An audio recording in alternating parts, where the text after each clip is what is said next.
Hello! Thank you for being here and thank you for choosing to be present. I'm your host, Angie, and this is episode 1 of Mellow Magnifying Glass podcast. We all have experiences that make life feel difficult, and we all have intentions to mellow out, be able to enjoy life and vibe. So again, thank you for being here, and thank you for letting my podcast flow to those who are open and to those who are in need of a message, whether you're tuning in via audio or via YouTube. PSA, I am referring to notes. I am very organized and I like to be organized. So I apologize for the lack of eye contact.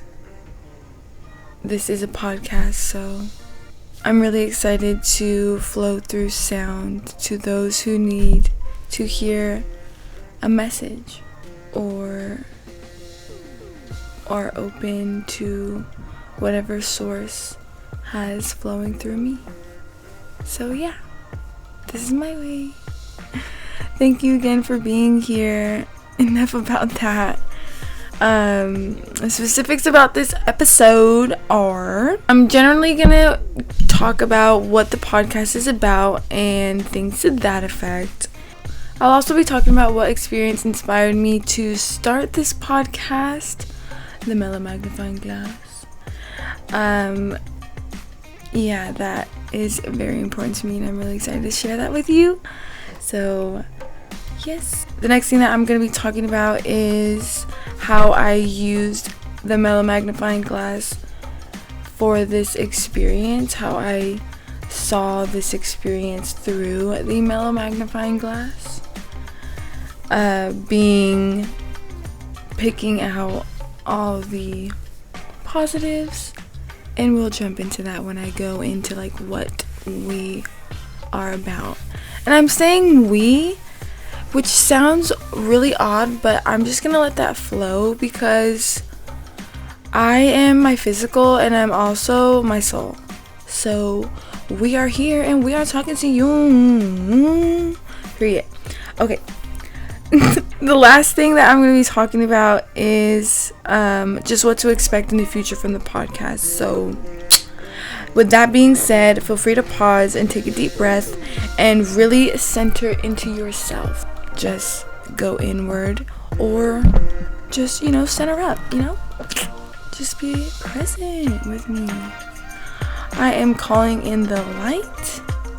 Thank you, Source. Now, hello. Let's get mellow.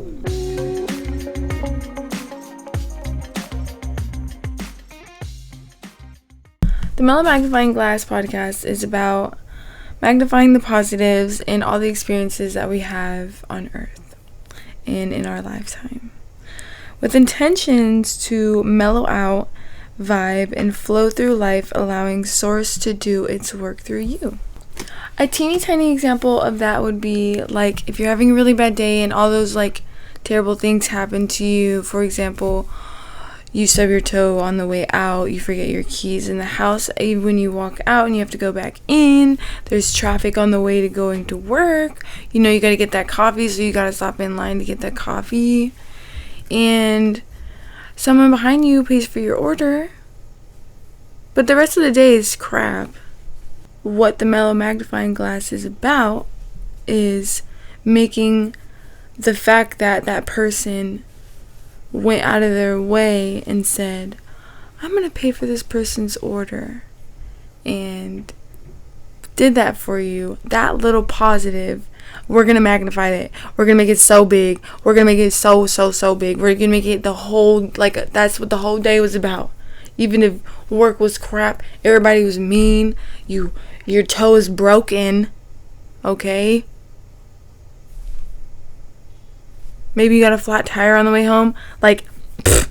It'd be happening like that. But if you tune in to that moment and you're like, wow, this person was so selfless and decided to they're so selfless and okay with themselves and happy with themselves and okay with where they are at in life, they're like, I'm so happy to share my money and to share this love.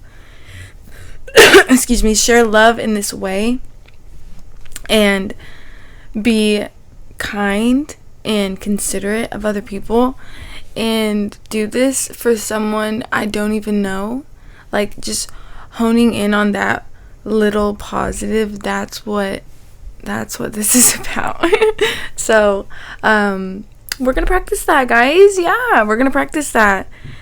So get ready. There are going to be a range of potential topics. The little list I made, to name a few, are like depression, anxiety, infant loss, parenting, childhood trauma, education, work, the work system, society, abandonment, dramatic life change. Also, just anything that really makes you tick, or even just any type of experience, because you can magnify any positive in any type of experience, in my opinion. And I've seen how that works through my own practice, That's why I'm so excited to share this with you guys. So why should you even listen? If you're interested in possibly changing your perspective on life, increasing your happiness, and, self-improvement. I feel like everyone's striving for self-improvement. And so, there's a lot of different topics that I'm going to hit. Like, religion is one, spirituality is one, relationships is one. We're going to go into so many different topics, like being a teenager, like what that was like, and how that experience, goes into what your life is like an adult, and that type of stuff. So, if you're interested in seeing life through a new lens, that's what the magnifying glass is about. So, if that's what you're interested in, then this is where you want to be. My intentions with this show is to show that in all this disaster, there's beauty, is what I wrote. Because that's generally, what is going on. I mean, there's plenty of things that we could say is wrong with the world, but there's so many things to be grateful about that are beautiful, that are steps away. I was just crying about this the other day with my love, and it's crazy. So yeah, my intention is to show that, to also show that although an experience didn't go the way you had hoped or terribly wrong, there is a beautiful lesson to learn that could possibly change your life. With the work, you can heal, and simply shifting your perspective to see the good in things, including your past, can do a lot to help you heal. I've learned that with my own experience and my own practice, and that's why I'm sharing with you, and I feel called to share it with you. The last thing that I have written down for my intentions is to help myself open up my own eyes to the experiences that I have, and help myself see the beauty in the experiences that I have, and see the little joys in the experiences that I have. And just to dive a little deep into that, not super far, I have full intentions to help all of you that are listening, but I also want you to know how much this is helping me. There are many, many things to be upset about, to be frustrated about, to allow your buttons to be pressed. And for me to be doing this helps me a lot, because I'm also challenging myself to see my experiences through this lens. So yeah, I just wanted to share that. Oh my god, that was a real life that was embarrassing, but that was real life. You know when you type that out? Anyway. Oh, who am I? Right here. If you're tuning in via YouTube, this is me. 4 eyes. Hello. I am a soul who is letting a source do the work of encouraging my fellows to get mellow and live our truest purpose in life, which is to experience pure joy. That's me right there. So what experience inspired me to start the Mellow Magnifying Glass? That experience was the bringing of life to my son, Andre David Zerpolo. He was born October 7th, 2022. 1 pound, 7 ounces.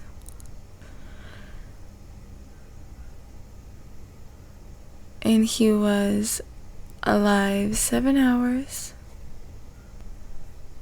It's truly an honor to bring life to this world and have that ability.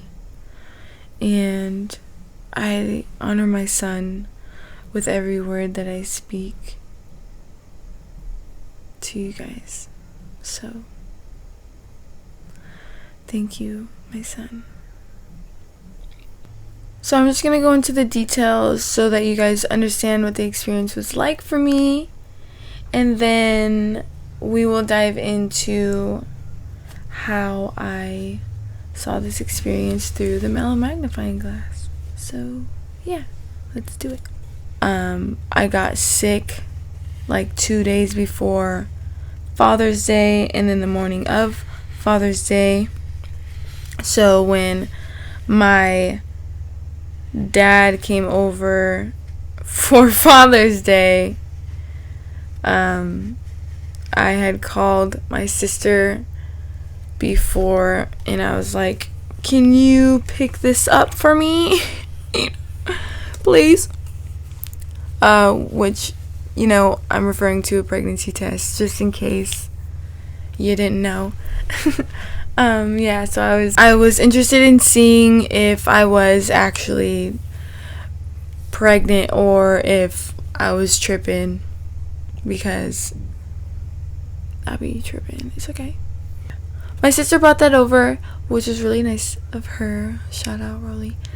And I put it away, and then I wasn't going to give it to him until later in the evening when everyone was went home and we were home alone. So that night I gave it to him and I was like, Happy Father's Day. And he was like, what? And I was like, I've been feeling really nauseous and I really feel like this is really happening. So yeah, I asked Rolanda if she could bring one, and she did. And so I was thinking, you know, first P tomorrow morning, let's do it. And he was like, oh my gosh, you know, ecstatic and like just, oh my gosh, like for real, we did it. Are we doing it? Like this is really like for happening. But I can't really speak for him. That was like obviously what I was seeing. I know he's excited, of course. So yeah.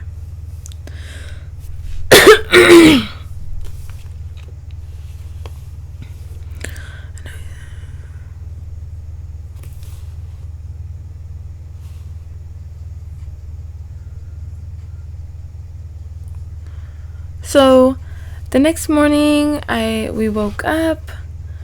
We all went into the bathroom. Me,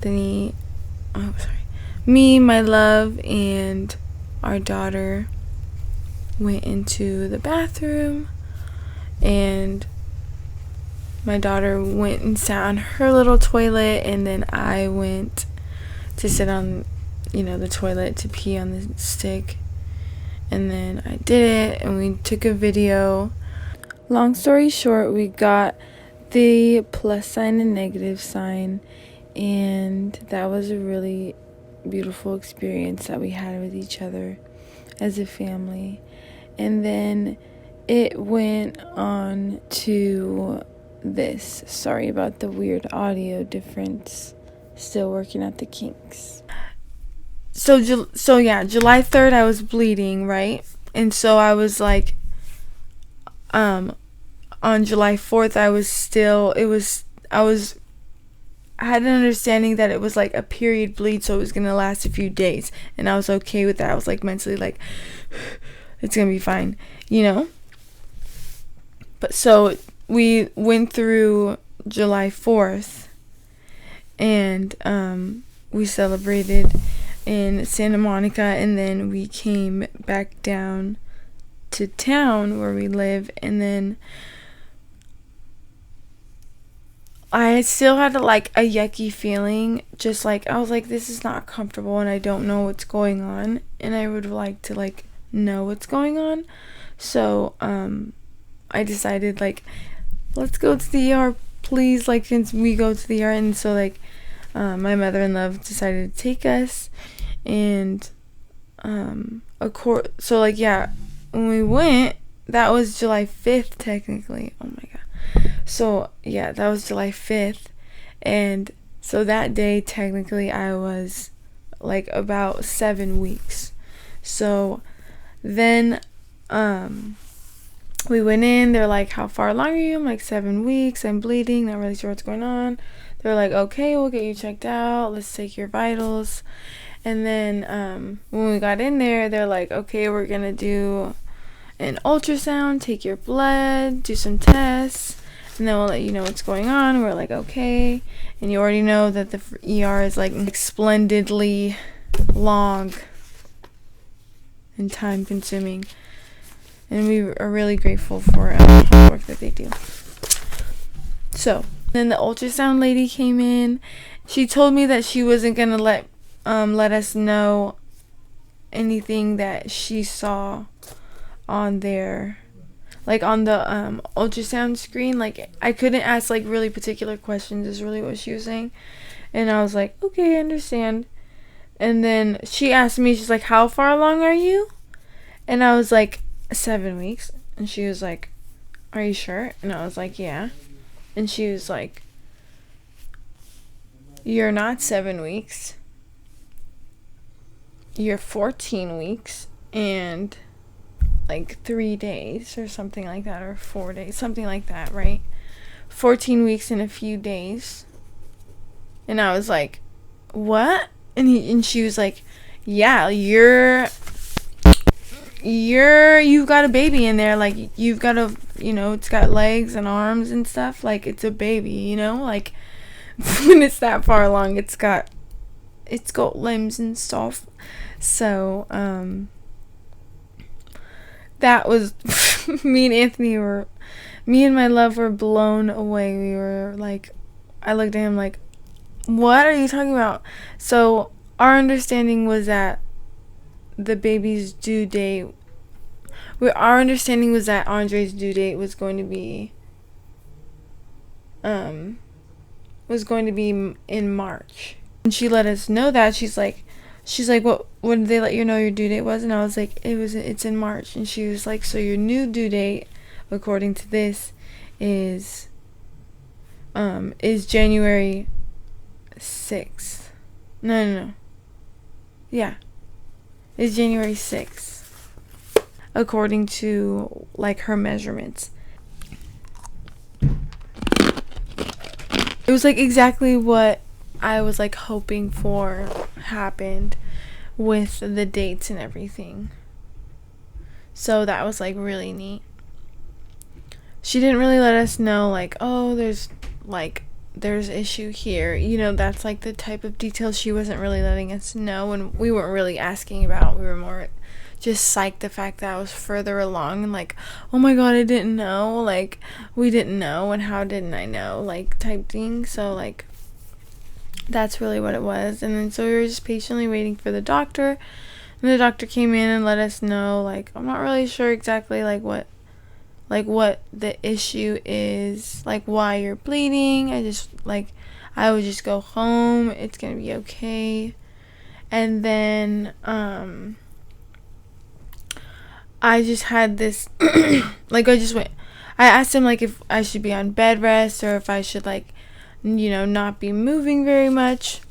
And he was like, he said bed rest, we don't, he's like, I wouldn't prefer you to go on, he said I wouldn't prefer you to go on bed rest. He said to be mindful of what I'm doing, you know, no lifting heavy things, those type of like normal things that they let a pregnant woman know. I just want to apologize for the background. Yeah, that's all I gotta say. But moving on,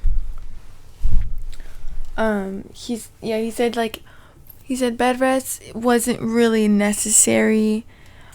It was just important for me to be mindful of like what I was doing, and like, my daughter was getting pretty heavy and she's growing, so like he said just be mindful of like, you know, her jumping on you and that type of stuff. And so I was like, okay. And we just went home, and you know, life continued. And the like spotting and the uncomfortable, like these signs for my body that I didn't really understand, which were uncomfortable, kept happening. They were recurring for a while, off and on, and fluctuating. It got really real for me in week 16. I was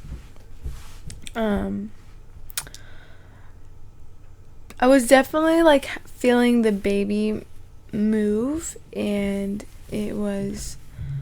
I felt like because I was like trying to be so in tune with my body, but also I was like, I know what being pregnant feels like because I was pregnant before and had a baby. So I was like, I know that this is like flutters, like this is like fluttering from the baby. And so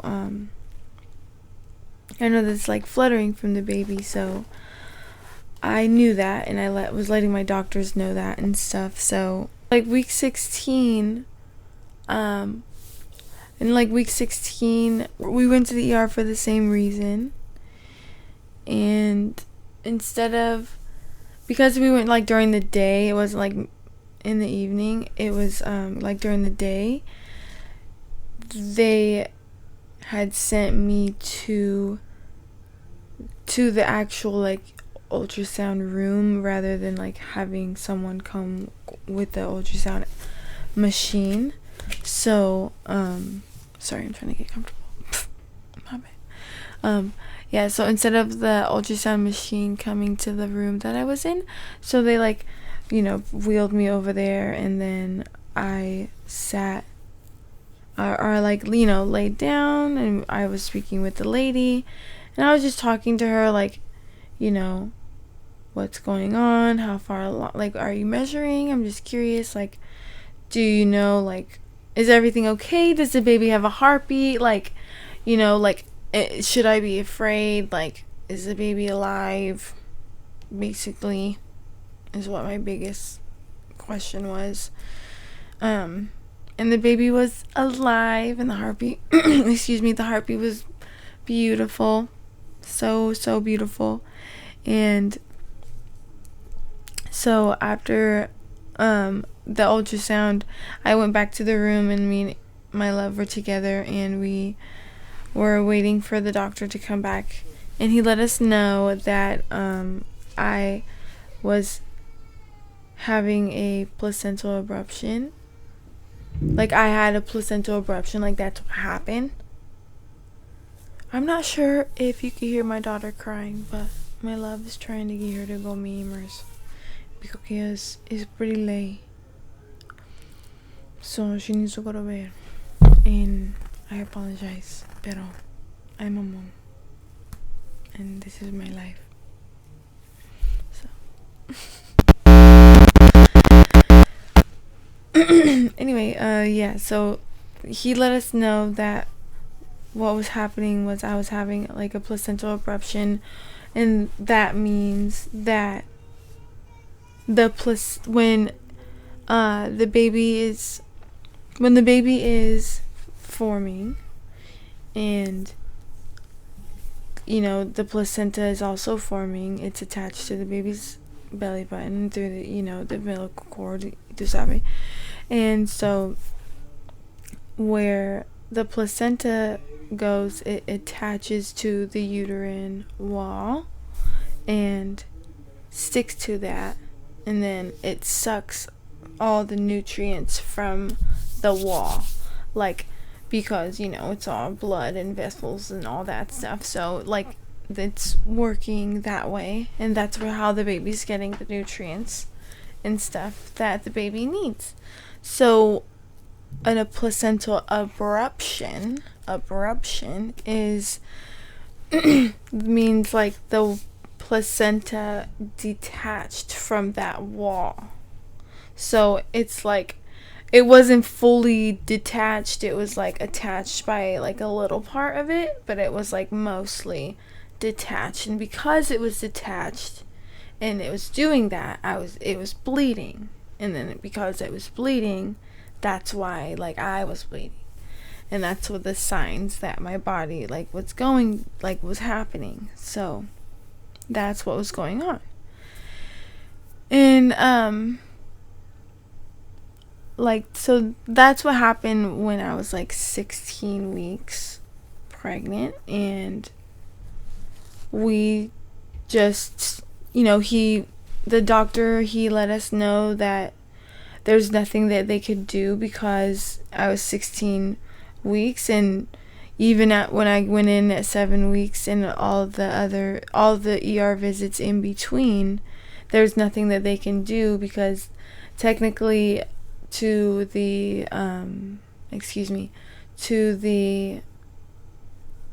what would I refer that, like the like American medical people, like those, like what they're viable,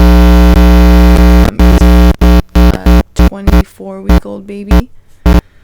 And luckily the NICU at the ER where I was going has the like NICU equipment for babies.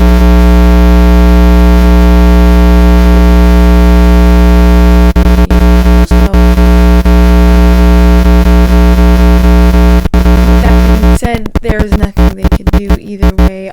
All I understood was that like I really had to slow down, and for this to like have any possible way of healing itself, if I had any possible way of healing myself, like I had to rest and allow my body to work and do that itself. So that's like what me and my love like talked about, and that was our understanding. He really stepped up and took on our daughter and took on like doing everything with her and everything for her, so that I had the ability to rest like I needed for the best of both my life and the best of our child's life. When we got home, life just continued really, and the bleeding kind of, the like recurrent, the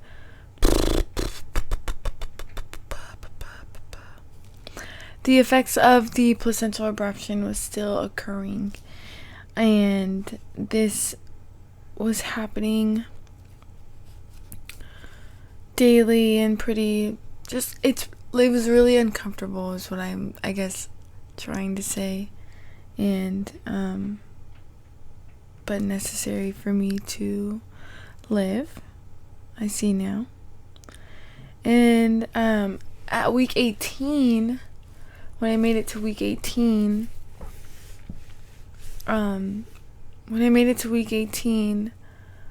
I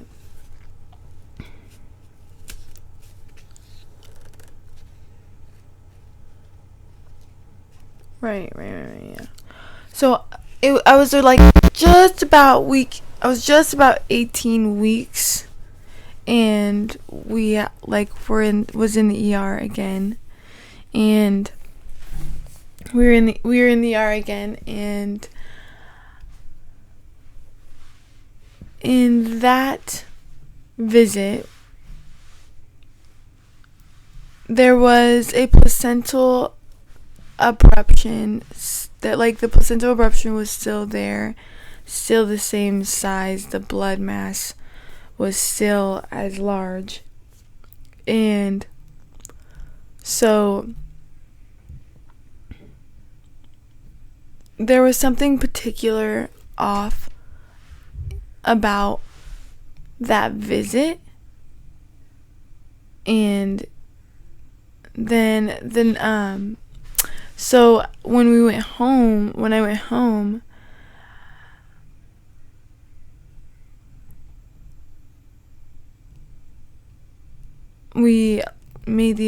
I made an appointment with my OB, like an emergency appointment with the OB referred from the ER doctor. And then excuse me, that night sorry about this, you guys. I passed a very large clot that was questionable. I was like, what is going on? What the is this?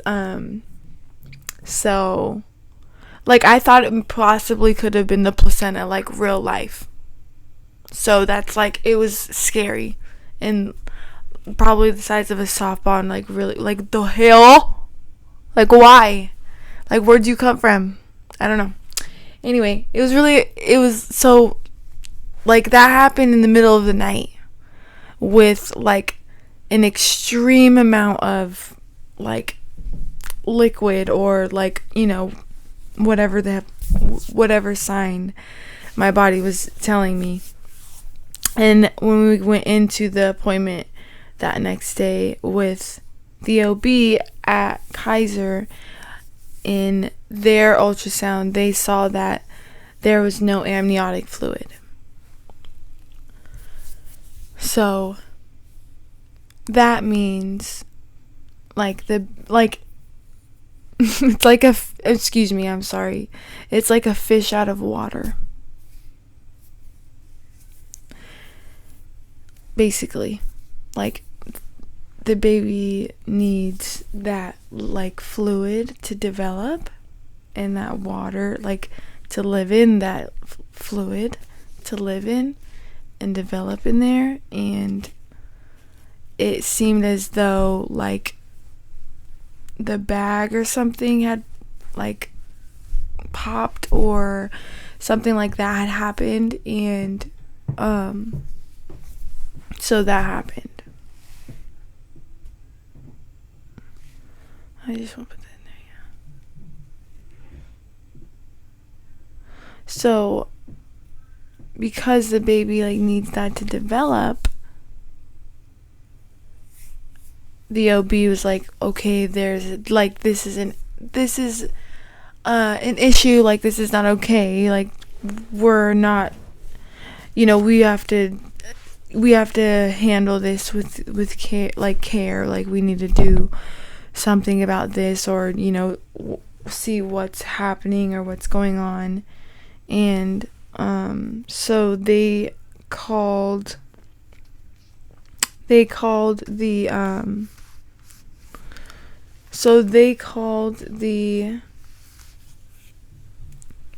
so they are connected with a maternal fetal specialist group, and so they sent me to their office. They like referred me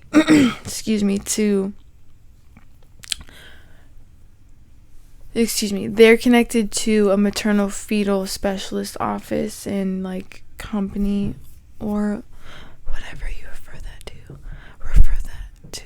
refer to that as. Got it. Whatever you refer to that as. Yeah, whatever you refer to that as. So she said, I'm gonna call the specialist, let him know everything that's going on, and see how he feels about going forward. I'll just say it right now. So it was like at about 17 weeks, I was about 17 weeks when we had an ER visit. About like the next week I was 17 weeks and we had another visit that was quite significant. And then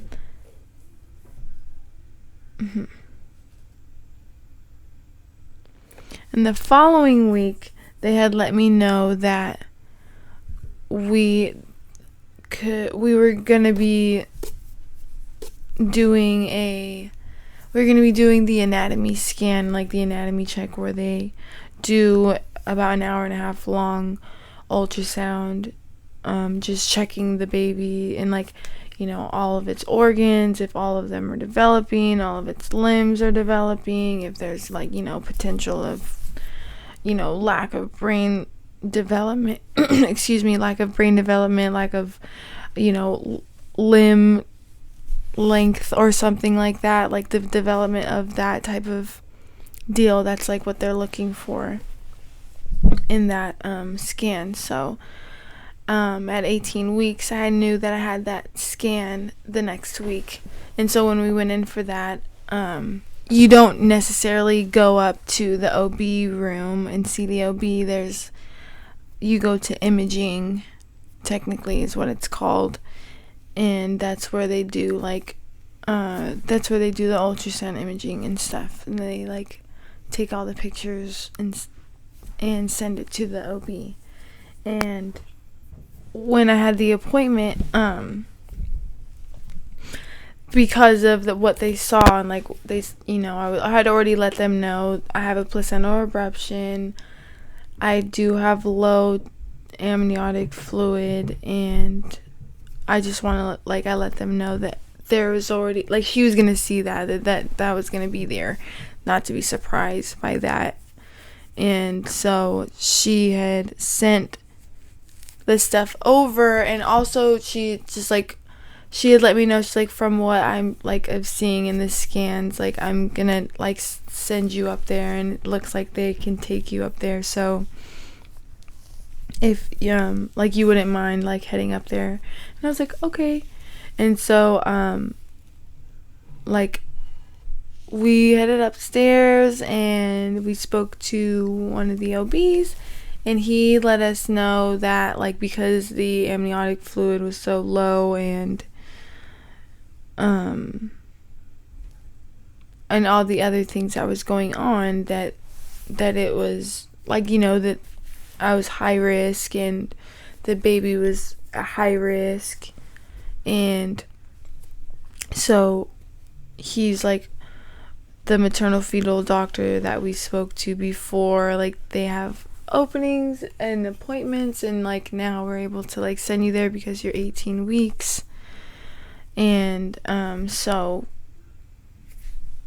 we're gonna try to make an appointment. Not really sure how busy they are or what their schedule looks like, but I'm gonna have my appointment like our appointment person make the appointment for you and whatever. And so that's what they did. And so we were like excited because we were like, cool, we're gonna go see a specialist. We were gonna go see a specialist, like someone who knew, like someone who's like certified in what was going on in babies and like where they live and how they develop and stuff. Like, we were really excited to like go to that appointment and see like what they had to say and see what he had to say. And so we left the appointment knowing that the like assistant or the appointment people were like working on that and making that appointment. And so we left to go get my little brother in love in like the few cities, or like it was the next city, yeah, like the next city over. And then we came like as like on our way there, they had called and let me know that like it wasn't the doctor that I had saw that day. It was the main OB that handles like their when you obviously, like, I guess not obviously, when you sign up for a job, you know, they do some like consider, and then like some consider like your religion and like what you are okay with experiencing and going through and that type of deal. So there are like specific OBs at Kaiser that can discuss can discuss like the failure of a fetus and like what to do with that, like what your options are with that. So she like instead of getting a call from the OB that I saw that day, I got a call from the other OB, and she's like, hi, I'm just here from I'm like another OB, and I just want to let you know, like, we found an appointment for you today, if you can make it there. It's like, it was like 3 cities away technically from where like 4 cities away from technically from where we were at. Sorry for hitting the mic.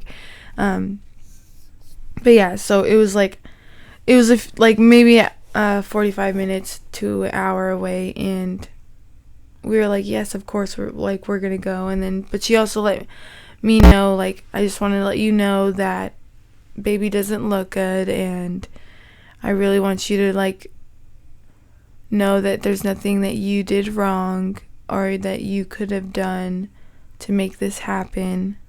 So just know that, like,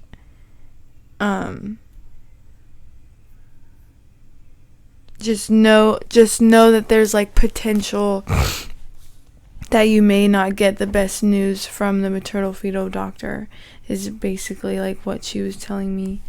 And so I was like, okay, thank you for letting me know. And I remember we had asked her like, what's the chances, like, if you were to put a percentage on it, like, of the baby's survival, and she like was like, it's like low, it's a single digit type deal, like it's low. So with that being said, we traveled to pick up little bro, and then traveled up to the appointment, and we got there and we prayed, and we saw the maternal fetal doctor, and ended up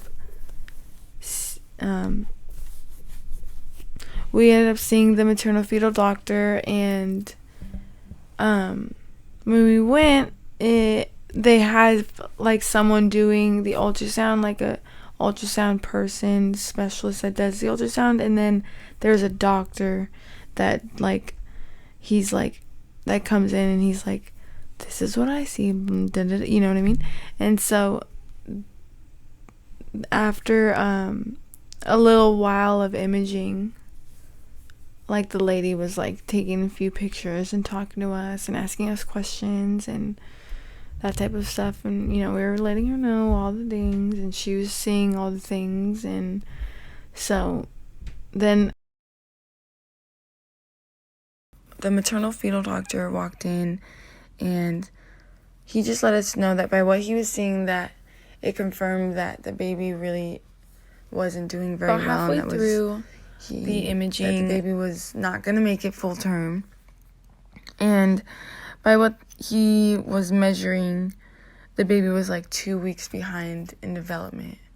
And so he just let me know like what my options were, being that like if I were to go have this baby naturally and let it pass naturally, then there's potential that bacteria can travel the opposite way because of the amniotic fluid that is leaking out in the bag that's potentially broken. So with that being said, he let me know that there is a big chance that I could lose my whole uterus from this pregnancy and not be able to have children for the rest of my life. And so I was also told that, you know, abortion was my other option, and he recommended that, and so we just had to soak up that information together, me and my love. And when they left the room, we just took a moment together to take that in and then headed out. It was just sad to think that like we walked in, we were super excited to like get information and know more about the baby, and then we like left, you know, with our heads down, and my hood was on, and we were comforting each other, and it was just like really sad that like, you know, it was a complete 360.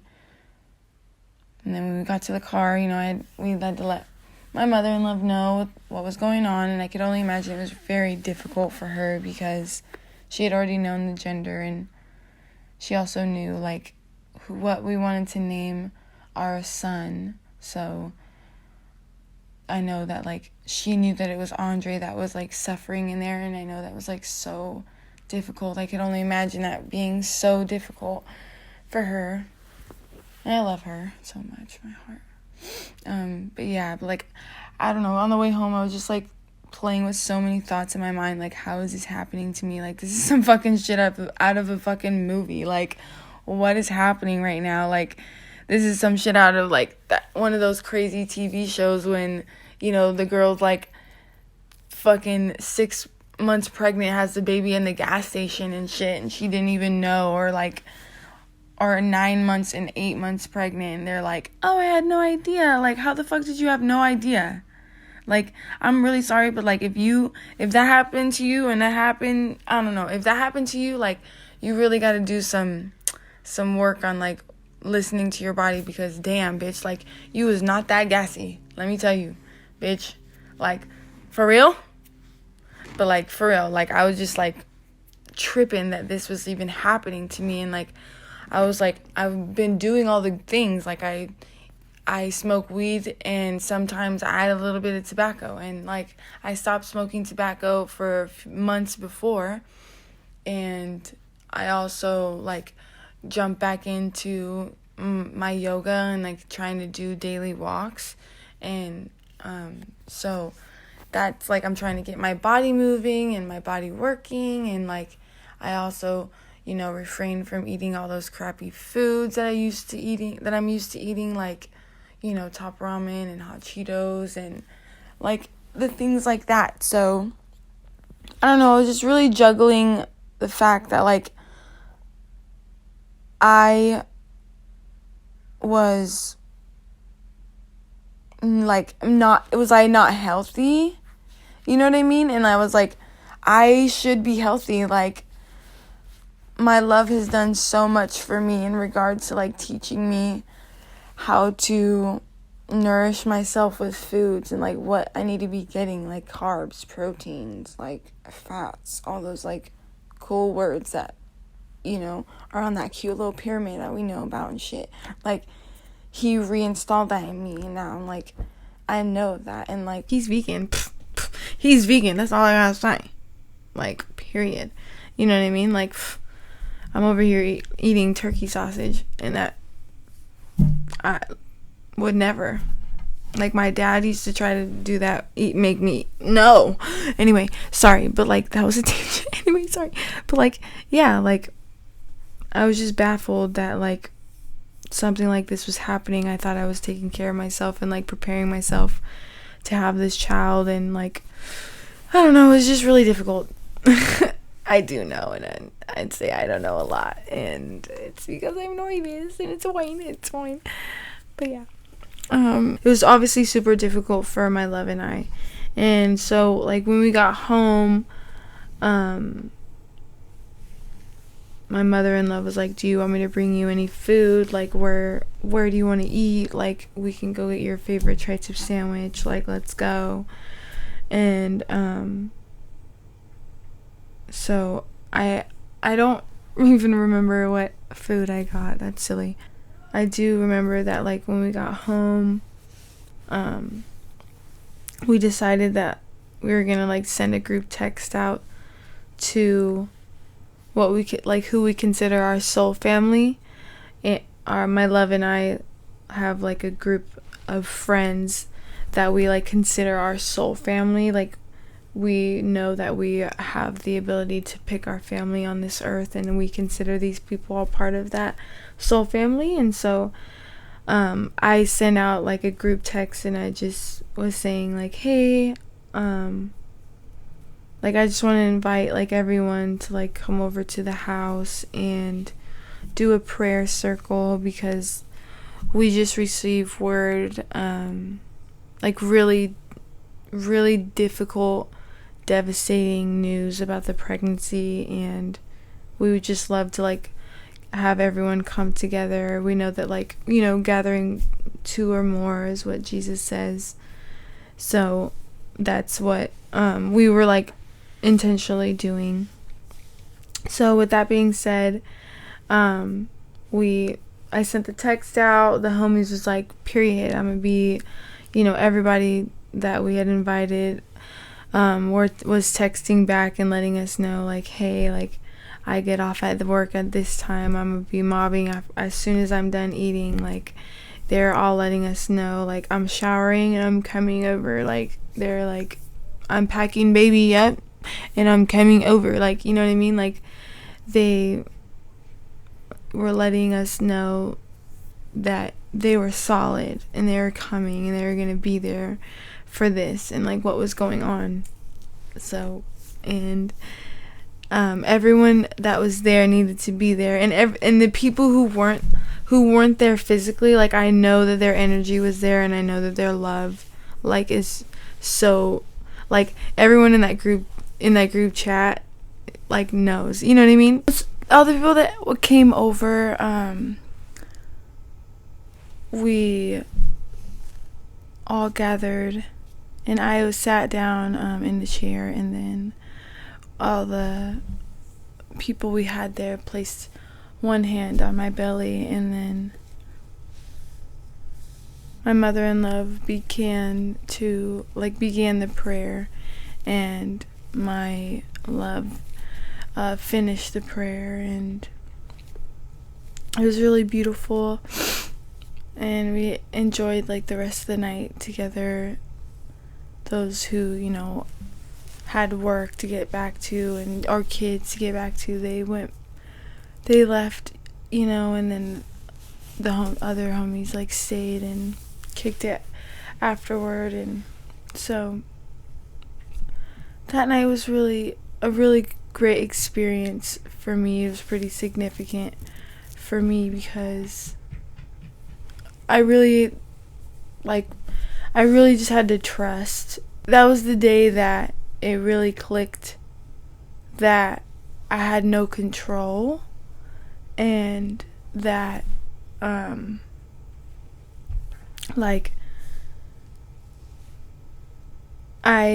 there was no other option but to trust the universe and trust God and what He had in store for me and my existence on earth. So that's really why that was, like, significant for me. And it also showed me, like, who was gonna ride through this with me, like ride this roller coaster with me, you know? I feel really lucky for that. I decided that I was going to schedule a phone appointment with the same doctor that I had spoke to that let me know that we had an appointment available with the maternal fetal specialist, so I could ask her a few more questions about like the baby's development, what they saw in the anatomy scans, and like that type of stuff. So so I decided I was gonna do that. So the next morning I had a telephone appointment with her over the phone, and we asked like her questions, like, you know, the baby's, how does this affect the baby's lung development, like what could be the issue, like what was the maternal fetal specialist's conclusion, what did he let you know, what am I supposed to be doing going forward, and those type of questions is like what we were asking. And there was like a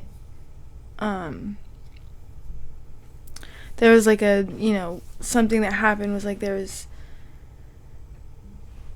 the fear that the baby wasn't getting the fluid, like the fluid wasn't circulating in, like the baby wasn't breathing the fluid like the baby's supposed to be, which like meant that potentially the bladder wasn't going to develop, or like the kidneys wasn't going to develop, because like that's like that whole system is connected.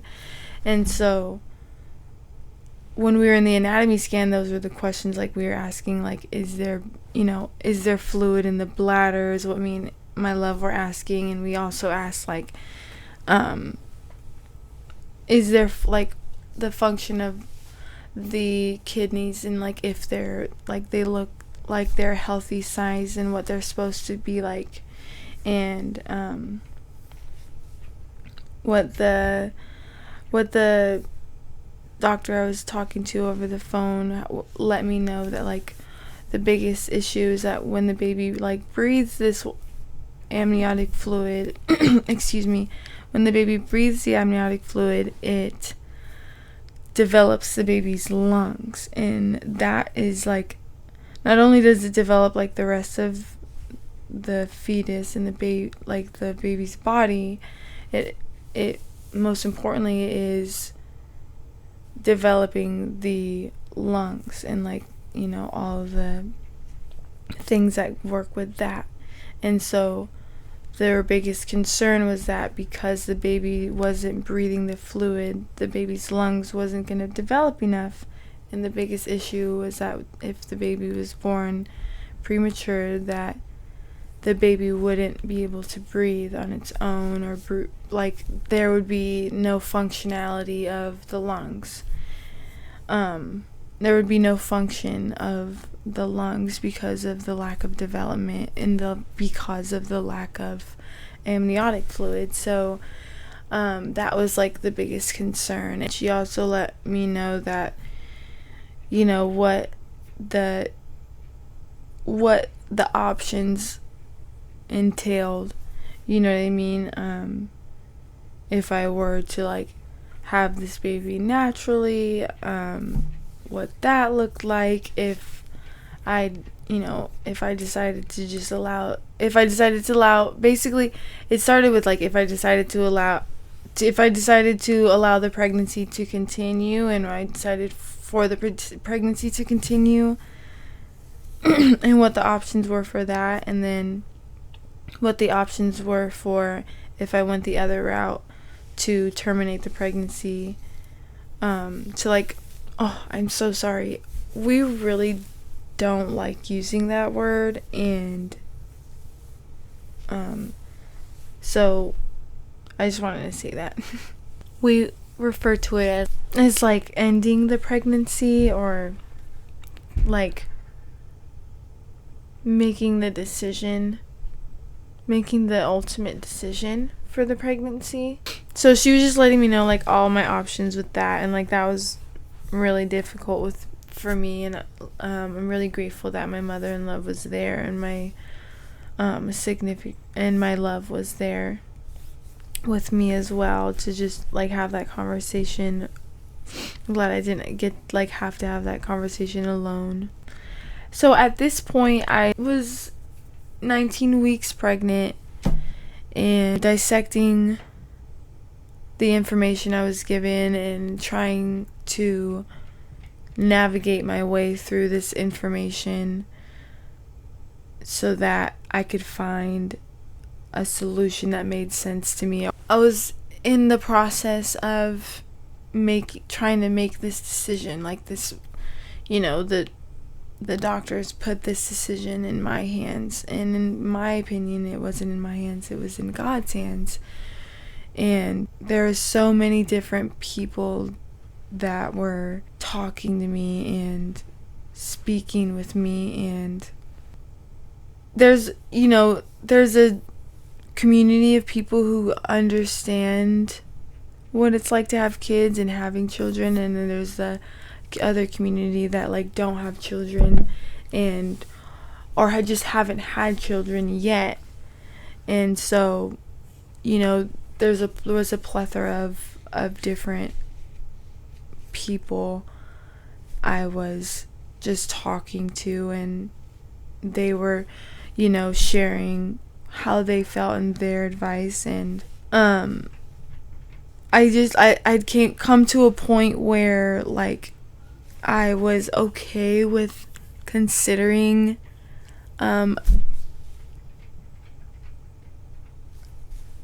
making the decision to like end the pregnancy, and that solely was from like me being exhausted, and me needing to just be not be tired, and not be on bed, like not feel like I'm on bed rest, and be lying down majority of the day, or sitting in majority of the day, and not moving as much as I want to, and like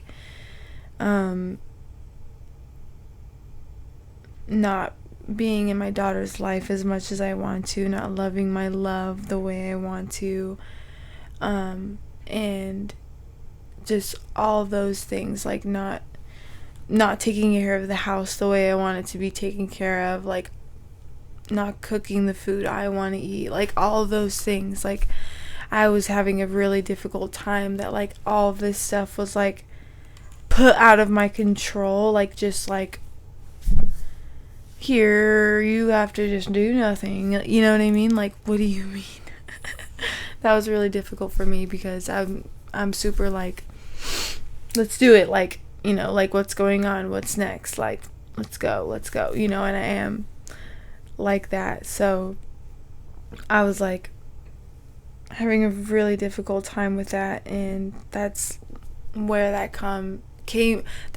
came from, like that consideration for that, and that like decision that like I could possibly do that.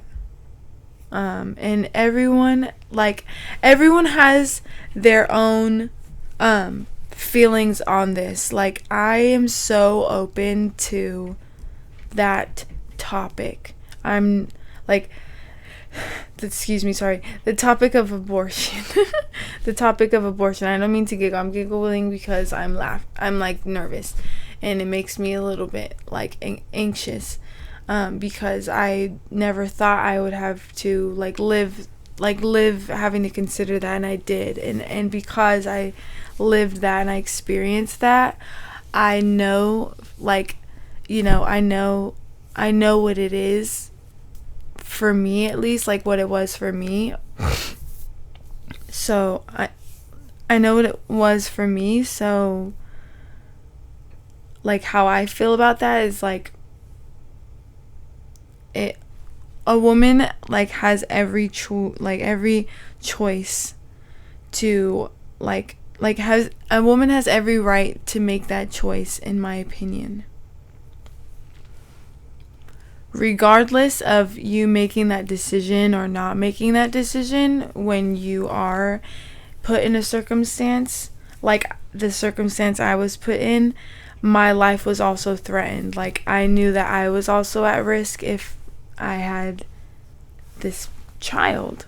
I knew that for a fact. They let me know, like, you, because of this blood loss and the amount of blood loss that you're having during the pregnancy, when you potentially go into when you potentially go into labor, that abruption can, like, it can, it can be where it's a hemorrhage and I'm bleeding out and they have to do a blood transfusion and save my life and things to that effect. So, like, I had already known that was, like, what I was facing, and like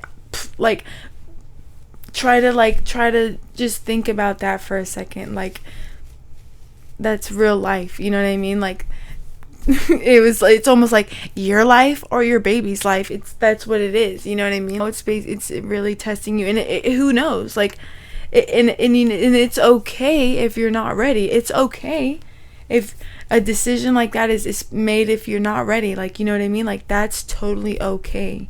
I'm not saying, like, I sure as hell am letting you know damn well there's not a perfect time to have a kid. You can be 40 years old, have a beautiful home, have a job that pays very well, have a super secure relationship status, and I swear to you, your child will give you a run for your money, regardless of where you're at in life. There's no perfect time to have a child, ever, at all. That child is manifestation and DNA of you and that other person that you're making that baby with, and that is gonna show, and it's gonna show like crazy. And guess what? It's gonna show you exactly what you didn't know about yourself. All that stuff you were afraid of and everything you didn't know that you were afraid of, all that stuff, that's what your children are gonna show you. That's real life. Like, they're just gonna let you know, like, it's not about you. You know what I mean? There's other things, like, there's other people, there's other things to consider. You got to be considerate. It's not about you. You know what I mean? Like, that's what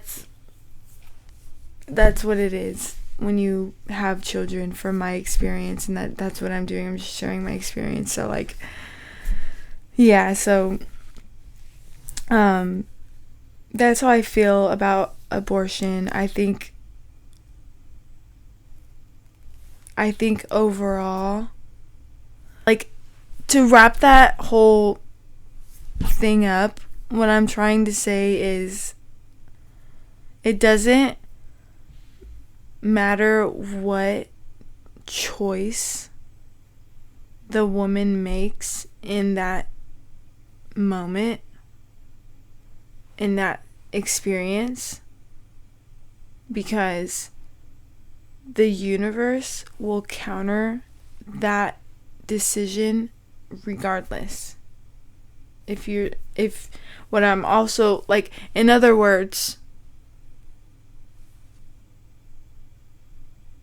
karma will act. There's good karma and there's bad karma, and I'm not trying to say that in a negative way at all. You know what I mean? A great example of that I have, that I loved to, like, replay in my mind, is that I'm the baby of 8, and my mom had 7 of my siblings, and I was number 7.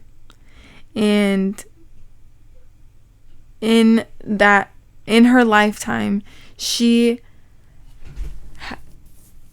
made the decision to have an abortion, and she prayed, and she tried to get pregnant afterward, and she couldn't get pregnant, and then she did get pregnant, and then she miscarried, and then she miscarried again. And she would pray it out to God, like, on her knees, she told me, and she was like basically saying, what's going on. Like, I'm trying to create life here, you know what I mean? Like, what's the issue? What have I done wrong? And she said God made it clear to her that, so I'm gonna make like this decision for you and show you that like I'm in control. Do you know what I'm trying to say? Like, he needed to show her like, I'm in control. You're not in control. You have zero control. I'm in control. Source is in control. You know what I mean? In that instance, and when you're pregnant, and in that way, and I don't think men can really understand in this way, and I'm not trying to be rude or anything, but in that when you're like, when you are pregnant, it's beyond you. It's beyond you. It's beyond you. You know what I mean? Like, women are magical, and we create life, and it's incredible. So that's like all I'm trying to say to wrap that up. Like, my heart goes out to all the women that have to even consider that, and my heart goes out to the women that have had the experience, may be signed up to have that experience in this lifetime. And I hope that what I have to say makes you feel strong enough to make whatever decision works best for you. Just know that whatever God has planned for you, whatever source has planned for you, and whatever you signed up for, then like, you need to know that like that's clear to you. You know what I mean? Like, that God, regardless, God has a plan for you. Regardless, there is like a path. Like, you ever go on a trail and it's like you were going, but like there's a little one that's like maybe a foot wide, but like the one that you're on is obviously like 3 feet wide, and you're walking on it, it's always fresh. But like, there's this little one, and it's literally a little like loop, but it connects right back onto that path. It's very small. You can literally see the path in the grass, right? This is what I'm trying to let you picture and visualize it with me here. You know what I'm saying? This is what happens, and it's okay. God has this path, and sometimes we make these choices, and he's just going to redirect us to that main path that we have going, that's meant for us. And so, regardless of your decision in those moments, just know you will be redirected to your calling with the right work. If you're doing the work and you're like, you have those intentions. If you make that decision and you're like, oh, fuck life, fuck it, fuck everything, and then you're just like doing nothing and being a fucker for like that, then don't expect anything good. But that's what I'm trying to show here. Like, you gotta spread kindness and love out here. You know what I'm saying? Sorry, I went on a tangent. You guys, I'm gonna get back on track. So yeah, I was just struggling with going through all these emotions and working through them and talking to a lot of people, and I fortunately was able to there's women that shared their experiences with their miscarriages, and just reminding me to trust God and know that it's okay if this one doesn't work out. Know that you're capable of making life in the future and that type of stuff. So that was really what was going on. So meanwhile, I was planning my love and my daughter's birthday, her 2nd and his 22nd birthday, which was themed tutus and 2 chains because she just loves to dance, and he is a recording producer. So yeah, I had intentions of emphasizing those two things that they love. And on top of that, we were moving out of our apartment into my mother-in-law's house because of the baby coming, and just knowing that like we would need more help and want to be able to like focus on what the baby needed, and knowing that there was like potentially going to be like doctor's appointments that we would have to be doing and be going in, or in the hospital excuse me, for an extended amount of time. So we wanted to make sure that our daughter was like secure and like in somewhere where she knew like, oh, I live here and my toys are here and everything's like safe, you know. But also like her family was with her and she knew like that Nani was upstairs. So and we were also dealing with the car issues. Anyway, and it was also like, I realized it was like a huge test for like our foundation, like the foundation of everything. I feel like the foundation of our home, the foundation of the relationship between me and my love as mother and father, and as partners together. So yeah, it was just like I had a lot on my plate for real going on, for real. Yeah. So their birthday was sick though, and thank you everyone who was there, because oh my gosh, that was so much fun. Period. So what the rest of the pregnancy was full of weekly OB appointments. I went in weekly to check the baby's heartbeat, my blood pressure, and